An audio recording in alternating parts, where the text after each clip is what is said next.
Halo guys, perkenalkan nama saya Alfi Anindya Syahla. Kembali lagi di YouTube channel saya Alfi Anindya Syahla.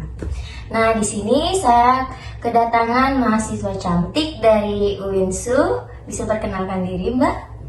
Nama saya Yolana Priyanti, saya kuliah di Universitas Islam Negeri Sumatera Utara di Fakultas Tarbiyah, kejurusan Bimbingan Konseling Pendidikan Islam. Nah, halo Mbak, apa kabar? Gimana tadi jalan?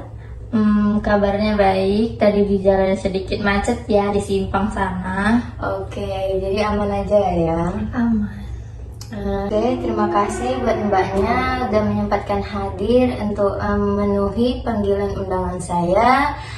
Nah, di sini mungkin kita bisa berbincang-bincang ya terhadap masalah yang sering kita jumpai di kalangan anak muda zaman sekarang, terutama masalah perkuliahan dan pertemanan gitu mungkin ya. Nah, sebelumnya mungkin mbaknya bisa menjelaskan atau menceritakan tentang pribadi mbaknya seperti apa gitu.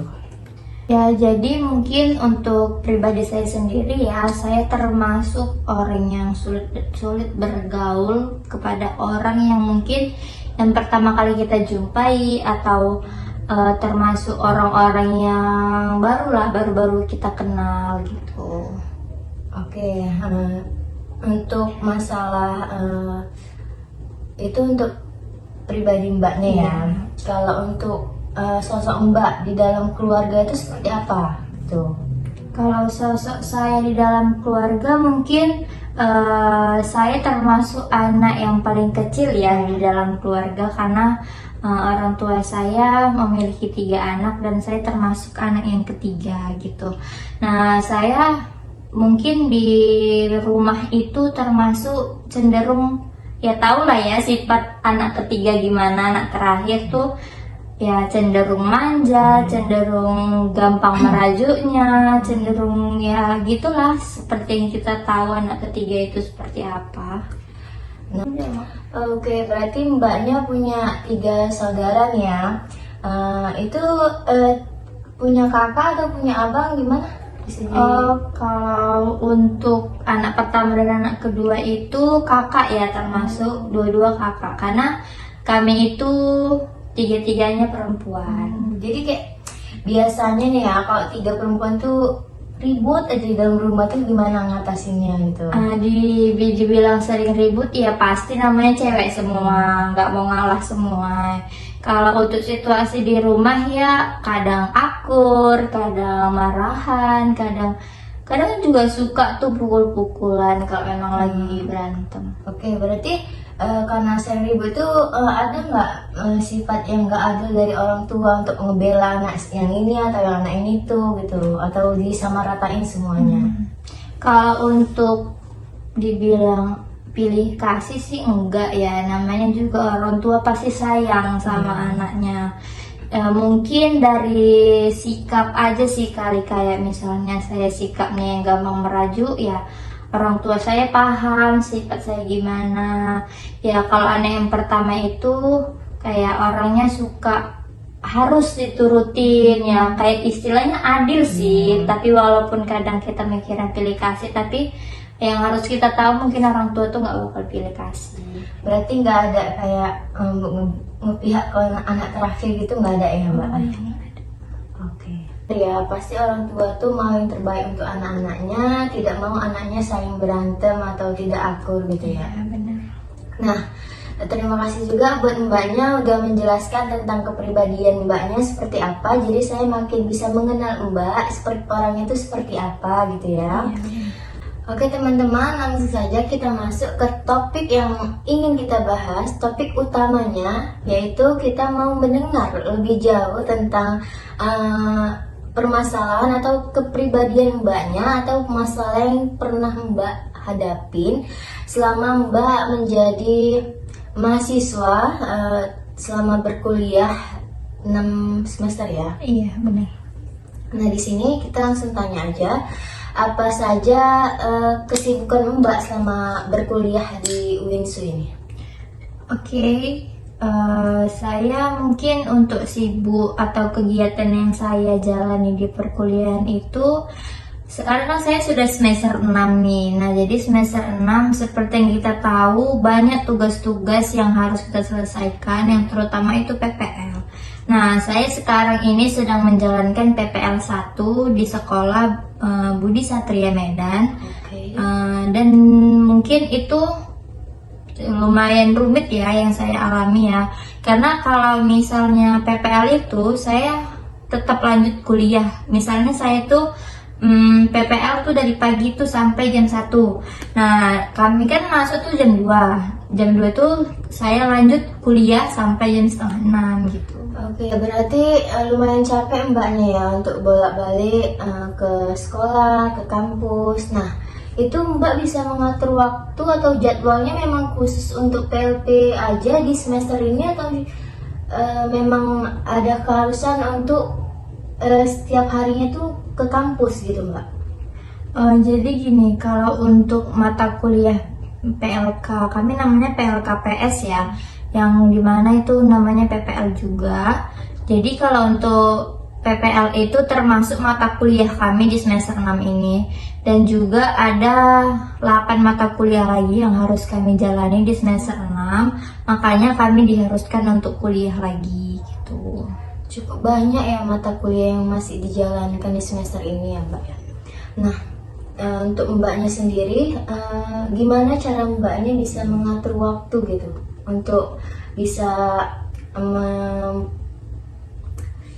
memprioritaskan yang mana atau yang mana dulu gitu, atau memang ada jadwalnya masing-masing ke sekolah itu wajib sebulan ini, atau memang boleh di skip izin libur untuk ngambil kelas di kampus gitu Mbak?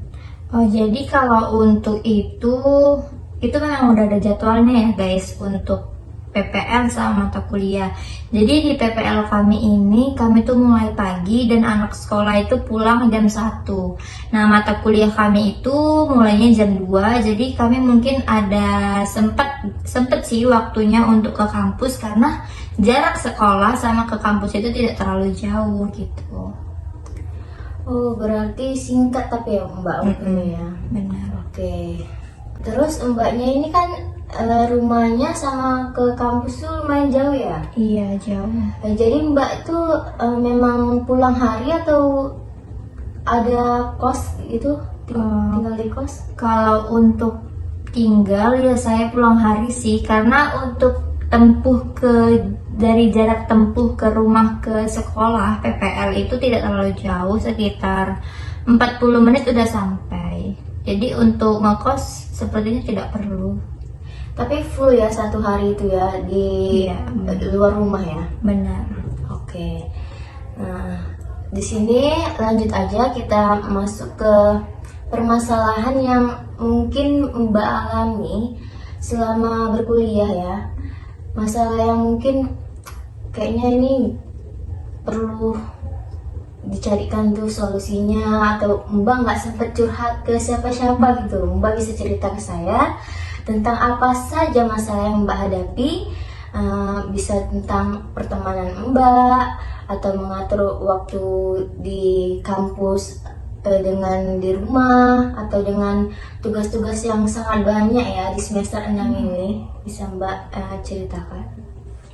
Oh, kalau begitu memang ada sih satu masalah yang saya alami di semester 6 ini, ya termasuk karena saya sebagai guru PL ya. Yang seperti kita tahu, kalau jadi guru PL itu juga nggak mudah, dan saya termasuk menjadi guru PL di SMA. Yang seperti kita tahu juga gimana anak-anak SMA zaman sekarang itu gimana, yang mungkin susah ya kita mengambil hatinya. Jadi kalau untuk di sekolah PL saya mengalami masalah, yaitu saya tuh susah ngambil hati siswa, kayak supaya mereka tuh bisa mau mendengarkan saya berbicara. Istilahnya kayak orang itu kayak menganggap saya tuh sepele gitu. Oke, berarti masalahnya tentang kesulitan mbaknya ya dalam menguasai kelas, atau untuk bisa siswa itu fokus untuk memperhatikan Mbak saat Mbak di kelas itu. Oke. Ini masalahnya mungkin pernah dialami, bahkan mungkin semua calon pendidik ya mengalami hal yang sama gitu ya. Saya juga seorang bakal jadi calon pendidik, mungkin saya juga pernah merasakan seperti Mbaknya. Mungkin cara Mbak atau Mbak bisa sabar ngadepin selama di kelas itu gimana ya Mbak? Mungkin kalau cara sabar saya di kelas waktu saya masuk kemarin, saya tuh bertanya mereka itu kenapa nggak mau mendengarkan saya di kelas. Mereka tuh diem aja gitu ya, mungkin mereka juga nggak tahu ya mau jawab apa. Jadi karena saya juga ya kalau marah-marah pun kita capek ya untuk marah-marahin, karena pasti masuk kuping kanan keluar kuping kiri. Jadi bagus saya, karena saya guru PL, karena saya tuh cuma sebagai guru PL ya nggak boleh juga dong marah-marah sama mereka, karena mereka kan istilahnya tuan rumah di situ. Jadi ya udah, kalau memangnya mereka mau dengarkan saya ya bagus, kalau memang mereka nggak mendengarkan saya pun ya udah nggak apa-apa gitu. Oke, berarti titik masalah Mbaknya di fokus siswa atau siswa yang kurang mau mendengarkan Mbaknya saat dalam kelas ya. Oke, di sini mungkin saya bisa ngasih sedikit ya solusi ya dari masalah Mbaknya. Nah, seperti yang kita tahu bahwasanya mereka sering berpikir atau siswa-siswi ini sering berpikir bahwasanya guru BK itu sosok yang kejam, yang menyeramkan, yang kerjaannya itu marah-marah terus gitu kan. Nah, mungkin Mbaknya bisa mengubah mindset mereka atau mengubah pikiran mereka bahwasanya nggak semua guru BK itu kejam, menyeramkan itu. Mbak bisa menarik perhatian mereka dengan daya tarik Mbak sendiri, seperti Mbak murah senyum, atau bisa lebih humble gitu, lebih menarik siswa untuk ayo bercerita sama ibu, nggak apa-apa, bebas mau bercerita apapun masalah kalian, ibu akan bisa merangkul kalian, bisa mengajak kalian untuk belajar tapi bisa sambil menyenangkan gitu, nggak perlu sungkan-sungkan, nggak perlu memikirkan kalau bahasanya kalian cerita ibu bakal marah gitu tentang masalah yang kalian hadapi, mungkin seperti itu. Atau mungkin Mbaknya bisa lebih apa ya, lebih dewasa lagi dalam berpikir mungkin kayak nggak mudah baperan terhadap respon siswa terhadap Mbaknya di dalam kelas, seperti itu. Oh iya, mungkin yang saya tangkap juga dari solusi Mbak ya, yang pertama mungkin saya bisa mengubah mindset dari siswa-siswa yang memikirkan bahwa guru BK itu semuanya kejam, guru BK itu semuanya seram gitu. Yang kedua mungkin yang bisa saya tangkap solusinya itu saya tuh harus murah senyum gitu ya Mbak. Iya. Murah senyum, ceria ya, ceria. Jadi mungkin karena murah senyum itu ya Mbak, saya itu mereka tuh jadi mau gitu dekat kepada saya. Mungkin bisa saya terima solusi dari Mbak. Oke, mungkin masalah dari Mbaknya sudah kita dapatkan solusinya ya, dan Mbaknya juga sudah menerima solusi dari saya, yang mungkin solusinya belum sempurna ya Mbak. Mungkin Mbak bisa mencari solusi dari teman-teman yang lain yang mungkin bisa membantu Mbaknya lebih bisa mengerti permasalahan Mbaknya ya seperti apa. Oke, mungkin cukup sekian podcast kita pada hari ini. Sampai jumpa di podcast berikutnya. See you.